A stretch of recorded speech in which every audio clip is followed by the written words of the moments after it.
for many people, including myself, the first place that you look on someone's face are the eyes, and you can tell age, and you can tell pain, or you can tell emotion through the eyes. So if you want to tap into the fountain of youth right here between your forehead and your nose, the person you should be seeing is Eliza Petrescu, because she is the queen of the eyebrow arch. Oh, thank you. And I'm not just saying this because I'm trying to flatter you. I go to your salon, which is great. Is it the first of its kind? I am so, was the first ever eyebrow boutique open in the world, actually. We are dedicated solely doing the eyebrows. So I have 6 associates which I train. And I understand you've been to our salon. It's beautiful. Oh, but next time you must stop to see me too. Okay, I will definitely. But I will be here more, so maybe you're gonna get lucky. Yeah, maybe. That would be fun. Yes. The Sue Ellen, that's one of them. I've I been have going 6, to but it's Sue one Ellen. of them, yeah. She worked with me for a couple of years. I pick them individually. I train them. I'm very tough, I would say, on that, because everybody comes there because of my name, and everybody's name, my name, it's on everybody's face. So I am very careful how we deliver that, because my view is it's very easy to, it's easier to achieve success, but to hold on it's the hardest. So it's very important.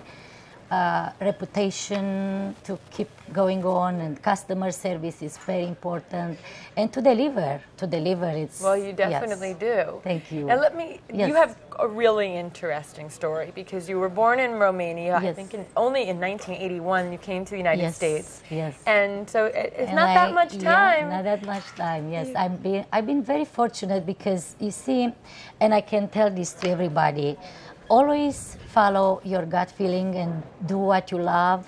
Do not think of the money, because if I knew 24 years ago I will be what I am today, in the top of the industry with I find this niche. So, but I follow my instincts. I always believe when I look at somebody's face. I was 8 when I did my mom eyebrow first, I swear. So you had a calling to the brow. Yes, I always look, and I knew it's an imbalance in there. We all have one eyebrow, it's a little higher, one eye, it's a little bigger. It's a true. Breast one is always different than the other. It's a little bigger. So the only really part on the face to balance the face, to change, is the eyebrow. You cannot twist the nose, without surgery, of course. So this is a 7 minutes facelift without a doctor. That's what I said before, that you can really change somebody's entire face. Yes. Because instead of, you just open up the eyes by having their eyebrows done, and you can really tell when someone has a good So I brow. did follow because let's say I came in here, as I said, with 2 suitcases, 2 babies. I didn't speak English. All I knew it was, how are you and what time is it, because I have to work fast. And you got a job doing eyebrows? I got a job in a Romanian salon because I didn't speak English, so the owner would translate to me what I did everything, facial, makeup, waxing. So every time I will do somebody's wax, I will say, can I please do your eyebrow? Some people will say yes, some people will say no. The one which they did say yes, they came back and they said, oh my God, what did you do with my face? Everybody said I look so much better, I'm so much relaxed, I'm prettier, but nobody knew exactly what was changing my face. So it's not an obvious change. That's why I believe each individual have unique eyebrow. We are all unique. It's not one size fits all. That's why you must go to somebody who really see your face and measure your, you see, you have to keep in mind. What is it exactly? How exactly do you do it? What exactly is, you have to keep in mind. You could go to somebody else, and they're not going to necessarily take the time and effort. It is an art. It really is an art. You have to have an eye for the I think we balance. should do a close-up, and you should show exactly where it is that is important. John, you ready for this? Because this is what makes this woman so impressive. Yes, you see. So where is it that's important? You have to look, first of all, to the first 3 dimensions of the face. How big is the forehead? This is the first section. The other section is from the eyebrow under the nose, and from under the nose to your chin. Now, if your forehead is very small and very low, what you're gonna do? You cannot do anything but to move your eyebrow lower a little bit, so you create more of a space. Oh, that's smart. And kind of see, so then already you, especially if you have a little small face and you have those bushy eyebrow and that small forehead, you're now going to give that big arch over there, because that's going to enhance even more your Small forehead, yeah. yeah. And then again, if your eyes are too far apart, and your nose is bigger here, if you're going to have your eyebrow twist so much here and so much here, this fullness from your nose, think about this, is going to go right here, and instead of your nose to look nice and going like skinnier here and nice and fuller in here, it's going to be like a block in here, and no, your nose is going to look double.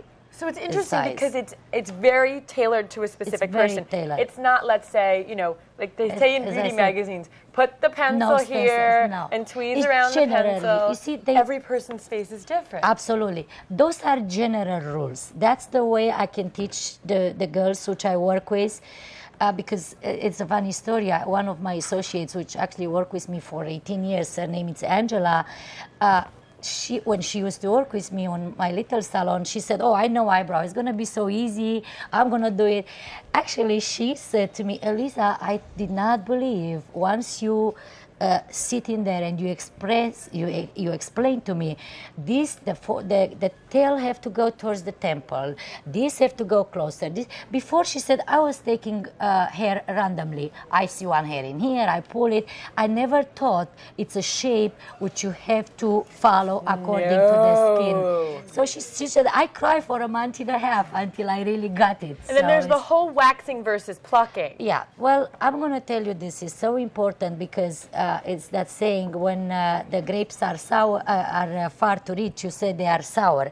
So it's the hardest way to do waxing, because if you put a little bit too much wax and you pull, God knows, in the wrong direction or so, you can take in a second half of the eyebrow off. It's very very specific, very precise, and you have to have a lot of experience and a lot of training in doing that. Now, why I said waxing between versus tweezing is because, first of all, you never, and even our mothers told us, never twist the top of your eyebrow. Never. So what we do, we just take that fuzz, and then your own eyebrow, you see, it's amazing. You can come with no eyebrow and you leave with more eyebrow because of the waxing. Why? I always said, if you have a beautiful table and you have dust on the table, if you're gonna dust that table, you're gonna see the table shines.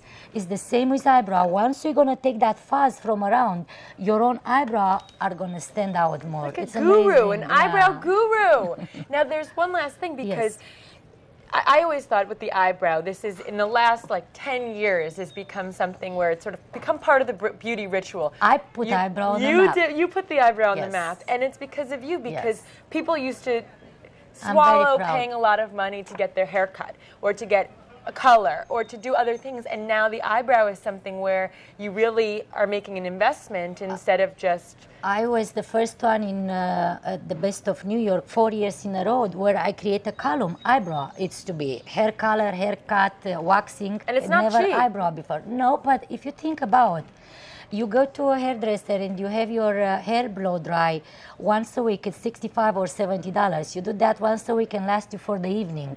If you go back in a week, it's gone. Eyebrow lasts for 4 weeks, 5 weeks, 6 weeks. So really it's not that expensive if you do it the right way. You can go and have it for $7 or $10, but you come back to me crying and you're going to wait a year to grow them back. True. Now, it's not just me who has become a devotee of you and the associates at Eliza's Eyes. It's also Jennifer Lopez, amongst many other celebrities. Who else? I did Oprah, Jennifer Lopez, Christy Ali. Do they all come back? White Do they House. come to your salon? Oh, yeah. I go to their locations. To them. Yeah, some Tracy Pollan, her husband. Yes. Men come too. Oh, men! It's up. Oh, you watch men now. I had my first eyebrow kit 5 years ago. I created then, and now finally people are first. The girlfriends bring their boyfriends, then the wives bring their husbands.